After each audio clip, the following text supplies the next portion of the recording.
Bismillahirrahmanirrahim. Assalamualaikum warahmatullahi wabarakatuh. Perkenalkan, nama saya Naharul Hafizah dengan NIM B1D021146 kelas B1. Di sini saya akan mempresentasikan makalah saya yang berjudul Pancasila sebagai Ideologi Negara. Pancasila sebagai ideologi bangsa Indonesia yang berfungsi sebagai pemersatu masyarakat Indonesia dalam wilayah Nusantara yang begitu luas dengan berbagai suku, budaya, hingga agama. Realitanya, Pancasila justru kian berkurang diakibatkan arus globalisasi. Seharusnya di area globalisasi ini Pancasila justru menjadi filter. Keberadaan Pancasila saat ini sudah tidak asing lagi, tidak seperti yang diharapkan sebelumnya sebagaimana yang dicita-citakan. Sebagai generasi bangsa, pemuda memiliki peran yang sangat besar dalam kemajuan suatu bangsa. Bahkan sebelum Indonesia merdeka, peran pemuda pada masa-masa melawan penjajah selalu menjadi terdepan dengan tekad satu bangsa dan satu tanah air.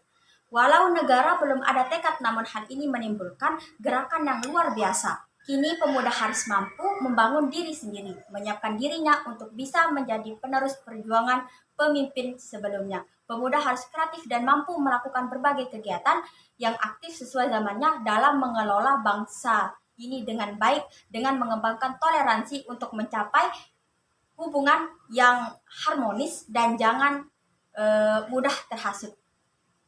Generasi muda yang intelektual adalah mereka yang mau bersungguh-sungguh dalam meningkatkan kualitas dirinya, sekaligus dan mengamalkan kemampuannya bagi pembangunan bangsa dan negara, sekaligus membangun masa depan yang lebih baik bagi dirinya dan keluarga serta lingkungannya. Pengertian ideologi. Ideologi berasal dari dua bahasa, yaitu bahasa Inggris dan bahasa Yunani.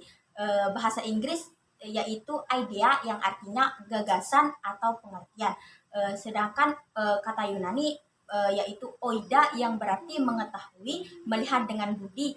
Kata logi yang berasal dari bahasa Yunani, logos yang artinya pengetahuan. Jadi ideologi mempunyai arti pengetahuan tentang gagasan-gagasan, pengetahuan tentang ide-ide, science of ideas, atau ajaran tentang pengertian-pengertian dasar. Dalam pengertian sehari-hari, menurut Kailan, idea yang disamakan artinya dengan cita-cita. Dalam perkembangannya, terdapat pengertian ideologi yang dikemukakan oleh beberapa ahli. Istilah ideologi pertama kali dikemukakan oleh Destutt de Tracy, seorang Prancis, pada tahun 1796. Menurut Tracy, ideologi yaitu science of ideas, suatu program yang diharapkan dapat membawa perubahan institusional dalam masyarakat Prancis. Sedangkan Karl Marx mengartikan ideologi sebagai pandangan hidup yang dikembangkan berdasarkan kepentingan golongan atau kelas sosial tertentu dalam bidang politik atau sosial ekonomi. Sedangkan Gunawan Setianjo mengemukakan bahwa ideologi adalah seperangkat ide tentang manusia dan seluruh realitas yang dijadikan pedoman dan cita-cita hidup. Ramlan juga mengartikan ideologi sebagai yaitu ideologi secara fungsional dan ideologi secara struktural. Ideologi secara fungsional diartikan seperangkat gagasan tentang kebaikan bersama atau tentang masyarakat dan negara yang dianggap paling baik. Ideologi secara fungsional ini digolongkan menjadi dua tipe, yaitu ideologi doktriner dan ideologi yang pragmatis. Ideologi yang doktriner, bila mana ajaran-ajaran yang terkandung di dalamnya ideologi itu dirumuskan secara sistematis dan pelaksanaannya di awal serta ketat oleh aparat partai atau aparat pemerintah. Sebagai contohnya adalah komunisme. Sedangkan ideologi yang pragmatis apabila ajaran-ajaran yang terkandung di dalam ideologi tersebut tidak dirumuskan secara sistematis dan terinci, namun dirumuskan secara umum dan prinsip-prinsipnya, dan ideologi itu disosialisasikan secara fungsional melalui kehidupan keluarga, sistem pendidikan, sistem ekonomi, kehidupan agama, dan sistem politik. Pelaksanaan ideologi yang pragmatis tidak diawali oleh aparat partai atau aparat pemerintah, melainkan dengan pengaturan pelembagaan dan contohnya individualisme atau liberalisme. Ideologi secara struktural diartikan sebagai sistem pembenaran, seperti gagasan dan formula politik atas setiap kebijakan dan tindakan diambil oleh pemerintah. Yang kedua yaitu dasar negara. Dasar negara adalah sikap hidup, pandangan hidup atau sesuatu. Dasar negara adalah sikap hidup, pandangan hidup atau sesuatu yang tidak dapat dibuktikan kebenarannya dan kesalahannya. Pada hakikatnya, dasar negara dapat diartikan sebagai filsafat negara yang kedudukannya sebagai sumber dari segala sumber hukum atau sumber tata tertib hukum. Dasar negara juga adalah landasan kehidupan bernegara. Setiap negara harus mempunyai landasan dalam melaksanakan kehidupan bernegaranya. Dasar negara bagi suatu negara merupakan suatu dasar untuk mengatur penyelenggaraan negara. Nilai-nilai Pancasila sebagai dasar negara menjadikan setiap tingkah laku dan setiap pengambilan keputusan para penyelenggara negara dan pelaksanaan pemerintah harus selalu berpedoman pada Pancasila dan tetap memelihara budi pekerti, kemanusiaan yang luhur, serta memegang teguh cita-cita moral bangsa. Pancasila sebagai sumber nilai menunjukkan identitas bangsa Indonesia yang memiliki nilai-nilai kemanusiaan yang luhur. Hal ini menandakan bahwa dengan Pancasila bangsa Indonesia menolak segala bentuk penindasan penjajahan dari satu bangsa terhadap bangsa yang lain. Bangsa Indonesia menolak segala bentuk kekerasan dari manusia satu terhadap manusia lainnya, dikarenakan Pancasila sebagai sumber nilai merupakan cita-cita moral luhur yang meliputi suatu kewajiban dan watak dari bangsa Indonesia. Nilai-nilai Pancasila sebagai sumber acuan dalam menyusun etika kehidupan berbangsa bagi seluruh rakyat Indonesia, maka Pancasila juga sebagai paradigma pembangunan, maksudnya sebagai kerangka pikir, sumber nilai, orientasi dasar, sumber asas serta arah dan tujuan dari suatu perkembangan, perubahan serta proses dalam bidang tertentu. Pancasila sebagai paradigma pembangunan mempunyai arti bahwa Pancasila sebagai sumber nilai-nilai Pancasila yang terkandung di dalamnya merupakan nilai-nilai ketuhanan, kemanusiaan, persatuan, kerakyatan, dan keadilan. Nilai-nilai ini merupakan nilai dasar bagi kehidupan bernegara,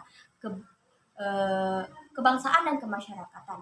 Nilai-nilai Pancasila tergolong nilai kerohanian yang di dalamnya terkandung nilai-nilai lainnya secara lengkap dan harmonis, baik nilai material, nilai vital, nilai kebenaran atau kenyataan, nilai estetis, dan nilai etis maupun nilai religius. Nilai-nilai Pancasila sebagai ideologi bersifat objektif dan subjektif. Artinya hakikat nilai-nilai Pancasila adalah bersifat universal atau berlaku dimanapun, sehingga dimungkinkan dapat diterapkan pada negara lain. Kemudian karakteristis ideologi Pancasila. Karakteristis yang dimaksud di sini adalah ciri khas yang dimiliki oleh Pancasila sebagai ideologi negara, yang membedakannya dengan ideologi-ideologi yang lain. Karakteristik ini berhubungan dengan sikap positif bangsa Indonesia yang memiliki Pancasila. Adapun karakteristik tersebut adalah yang pertama, Tuhan Yang Maha Esa. Ini berarti pengakuan bangsa Indonesia akan eksistensi Tuhan sebagai pencipta dunia dengan segala isinya. Tuhan sebagai causa prima. Oleh karena itu, sebagai umat yang bertuhan adalah dengan sendirinya harus taat kepada Tuhan Yang Maha Esa. Kedua, ialah penghargaan kepada sesama umat manusia, apapun suku, bangsa, dan bahasanya. Sebagai umat manusia, kita adalah sama di hadapan Tuhan Yang Maha Esa. Hal ini sesuai dengan kemanusiaan yang adil dan beradab. Adil dan beradab berarti bahwa adil adalah perlakuan yang sama terhadap sesama manusia, dan beradab berarti perlakuan yang sama itu sesuai dengan derajat yang dimilikinya. Ketiga, bangsa Indonesia menjunjung tinggi persatuan bangsa. Di dalam persatuan itulah dapat dibina kerjasama yang harmonis. Dalam hubungan ini, maka persatuan Indonesia kita tempatkan di atas kepentingan diri sendiri. Pengorbanan untuk kepentingan bangsa lebih ditempatkan daripada pengorbanan untuk kepentingan pribadi.